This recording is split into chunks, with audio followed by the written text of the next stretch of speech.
유일한 여성 재선구청장이시면서 이제 재선하신 지 이제 100일 좀 넘었는데 이제 간단한 소회부터 말씀해 주시면 좋을 것 같습니다. 네. 먼저 지금 100일이 좀 지났죠. 이제 4개월 좀 이제 지나고 4개월 정도 되고 있는데요. 우리 은평 구민들께서 저를 민선 7기에 이어 민선 8기에 또 이렇게 선택해 주신 것 진심으로 감사드리고, 지금 은평은 내일의 중심, 변화의 은평이란 슬로건 아래 지금 열심히 뛰고 있습니다. 그리고 오늘부터 시작해서 저희가 정기의회가 지금 열리는데요. 오늘도 아침에도 이제 시정 질문을 또 하고 왔습니다. 그렇듯 시정 질문에서 은평의 그 8기 민선의 그 첫 번째 그 회기로서 또 내년 예산을 어떻게 다룰 것인지, 어떻게 민선 8기 처음 예산을 준비했는지, 이런 부분들을 시정 연설에서 준비를 하고 또 오늘 하고 왔습니다. 저는 은평구가 그동안 우리 구민들께서 정말 따뜻하게 그 은평 구정을 바라봐 주시고 또 함께 해주신 것도 감사드리고, 그 이외에도 은평이 크고 작은 변화들 속에서 구민들께서 함께 해주신 것 부분에 대해서 감사하게 생각을 합니다. 네. 이제 민선 8기 때는 초선분들도 되게 많이 유입이 되셨고 또 민주당 구청장 분들이 재선은 좀 많이 계신데 민선 7기를 돌아보셨을 때 워낙 잘하신 건 많은데 좀 요거는 조금 아쉬웠다라는 게 있으시면 무엇일까 제가 좀 궁금하고요. 그리고 두 번째는 바로 연이어서 이제 민선 8기 맞아서 최우선 과제로 생각하고 계신 게 뭔지 두 가지 질문 좀 드리도록 할게요.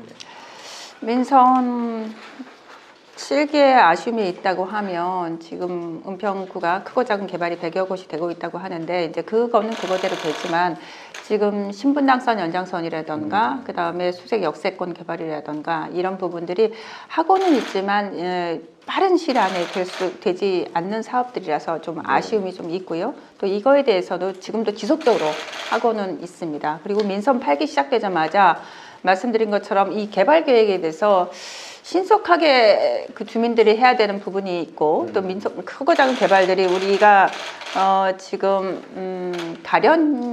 가련동이나 또 대저동 같은 경우에 4,000세대, 2,000세대짜리들이 많이 있거든요. 이런 가운데 이 주민들이 제일 어려워하는 것들이 개발 계획에 대한 여러 문제점들이 있어서 은평구에 그 조직 개편하는 것을 가장 먼저 했습니다. 그 중에 제일 먼저 1차로 완성했던 7월 19일이니까 거의 뭐 구청장 되자마자 완성했던 게 그 신속 추진단이었습니다. 우리가 지금 재개발 재건축 신속 추진 센터를 처음 만들었고요. 또한 1인 가구가 굉장히 많았어요. 1인 가구가 거의 은평 같은 경우에 40%가 가까이 되고, 또한 제조 유통업이 그동안 우리가 신경을 많이 못 썼던 부분인데, 이게 이제 코로나 상황에서 굉장히 힘든 구조를 가지고 있더라고요. 그래서 제조 유통팀을 또 만들었습니다. 그래서 민선 8기 시작하자마자 아무래도 제일 어려운 곳, 또 코로나로 인해서 어려웠던 것, 주민들이 가장 힘들어한 것에 대한 방점을 찍고 먼저 그 조직 개편 속에서 제일 먼저 구청장 공약이기도 했던 일들을 실행을 했죠.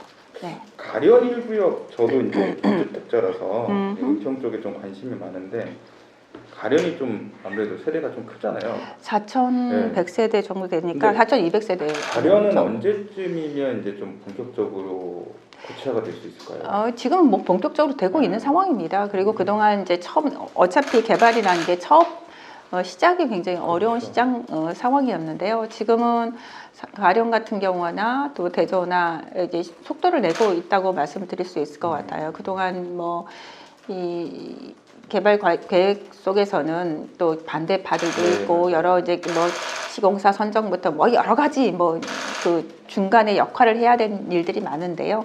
그런 과정 속에서 주민들끼리 갈등도 있고 이런 과정들이 어렵죠. 그래서 지금 저희가 재개발 재건축 신속 추진 센터가 지원센터가 주민들을 위해서 그 준비를 했던 거고요. 또 주민들이 가장 어려웠던 게 이제 법적인 문제들이에요. 실상 법적인 문제들이고, 또 이 개발 계획이 갈 수 있는지 없는지 이제 이것도 어려운 부분이라서 이걸 하나하나를 좀 해결해 드리고, 또 아까 말씀드린 것도 크고 작은 개발들 중에 이게 개발을 해야 되는지 안 돼야 되는지 이게 모르고 무조건적으로 개발을 하겠다고 하시는 분들이 상당히 많이 있거든요. 그래서 이 전문가를 통해서 이게 개발을 앞으로 가능성이 있는지, 만약 개발이 가능성이 없다고 하면 지금부터 포기를 해야 되는데, 그 과정 속에서 그 예산을 쓰거나 돈을 쓰거나 이제 본인들끼리 돈을 뭐 걷어 쓰거나 이런 경우도 있고, 경제적인 부분들이 분명하게 들어가기 때문에 이런 부분들 때문에 주민들이 힘들어해서 아까 말씀드린 우리가 그 재개발 재건축 신속 추진 센터를 지금 만들게 됩니다. 거기에는 뭐 토목직이라든가 우리가 건축직이라든가 또 법률, 그러니까 변호사들을 또 같이 계시기 때문에 빨리 결정을 할 수 있고, 또 민관이 함께 고민해가면서 해결할 수 있어서 가장 빠른 방법일 수 있고, 주민들의 그 경제적인 부분을 시간적인 부분들 절약할 수 있는 그런 부분들이었죠. 그래서 가장 먼저 그 민선 8기 시작하자마자 그 신속 추진 센터를 만들게 됐죠.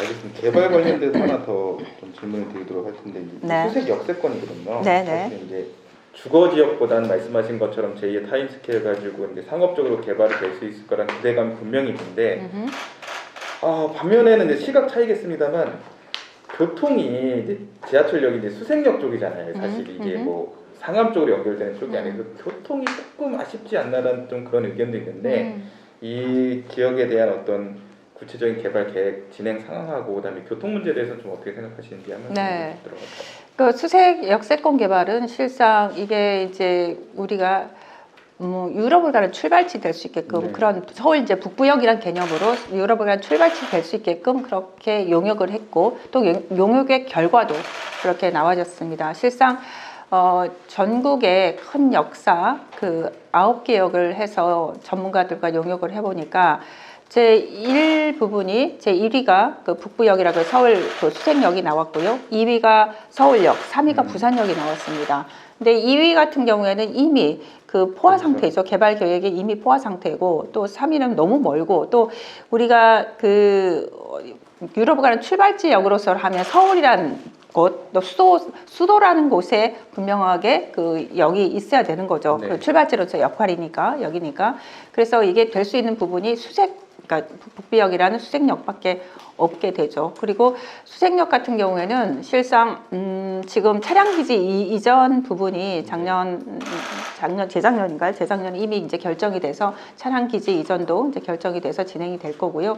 그 이외에도 지금 수색역 역세권 개발 자체도 이제 시작점 자체가 지금 삼표 본사 같은 경우에도 올해 이제 착공을 지금 하고, 그리고 옆에 롯데, 또 그 맞은편에는 저희가 그 행복주택이 들어오는데, 행복주택이 저희가 500개를 넣겠다고 해서 안 된다, 250개만 넣고 250개는 문화 공간을 넣어달라고 해서 거기에 문화 공간이 들어오면서, 또 그 삼표 본사 옥상에는 전망대와 더불어서 그 기부 체납 받은 공간에서는 불광동에 있는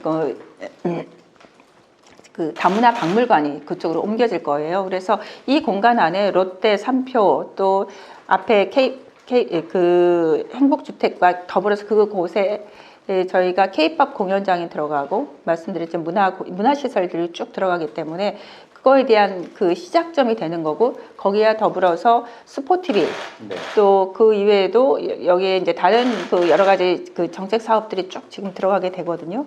그렇게 되면 여기가 이제 시작점이 이미 이제 시작됐다고 볼 수가 있는 거죠.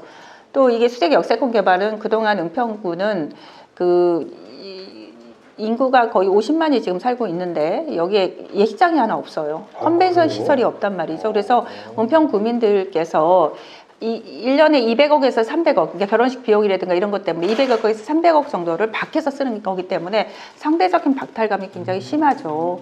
그래서 이곳에는 이제 컨벤션 시설부터 시작해서 뭐 그 이외에도 여러 가지 그 창업에 대한 것들부터 시작해서 그 여러 가지 그 개발 계획들이 들어갈 수밖에 없는 그런 구조이죠. 그래서 그게 이제 진행이 되고 있고, 교통 문제 같은 경우에도 이미 이제 지금 수색로는 이미 개발 계획들이 쭉 되고 있는 거고요. 그 이외에도 이게 그 강북 횡단선이라든가 이 부분이 같이 연결이 되는 거고요. 그리고 지금 은평 같은 경우에는 은평 세길 또 신분당선 연장선 그리고 GTX-A가 이미 이제 착공을 해서 2024년에 완공이 됩니다. 네. 그래서 2024년에 완공되는 GTX-A 같은 경우는 강남 연신내에서 강남까지 9분이면 되고요. 서울역까지 4분이면 되는 거거든요. 이런 것들이 2024년에 또 완공이 되고 그 이외에도 그 서부선 그다음에 서부선도 되고 그게 이제 원래 서울역부터 서울대부터 시작해서 세전역까지 오고 또 세전역부터 시작해서 고양까지 연결되는 그 고양 은평선이 있습니다. 네. 그 부분은 저희가 그 신사 고개역을 만들어 달라고 요청을 해서 그것도 지금 진행 중인 상황인 거고요. 그 이외에도 은평은 여러 가지 대안도로라든가 그 서운흥 대안도로라든가 이런 부분들을 쭉 지금 진행하고 있기 때문에 교통 문제만큼은 저희가 2024년을 기점으로 해서 많이 획기적으로 좀 달라지리라 이렇게 생각을 하고 있습니다.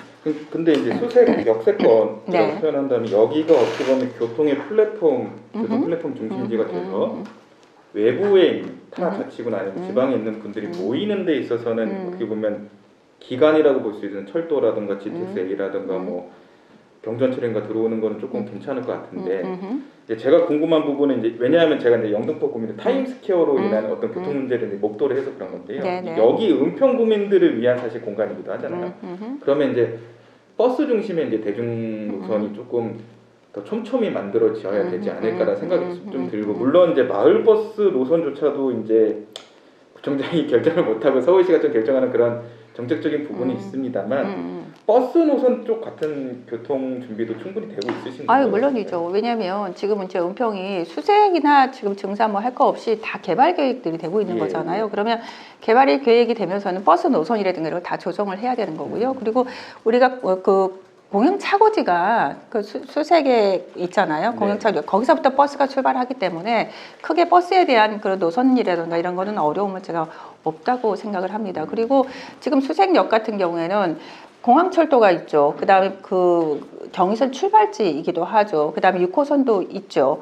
그래서 그리고 이게 버스 노선이라든가 이런 것들이 시내권으로 해서 15분이면 다 도착을 하거든요. 또 중앙차로제도 있죠. 그렇기 때문에 크게 그런 그 수색로에 대해서는 수색 역세권 개발 타임스퀘어 같이 그 정도는 상황은 아니라고 생각합니다. 그래서 크게 그게 어려움은 없고 좀 이게 쭉쭉 뻗어나갈 수 있는 그런 구조라고 생각을 합니다.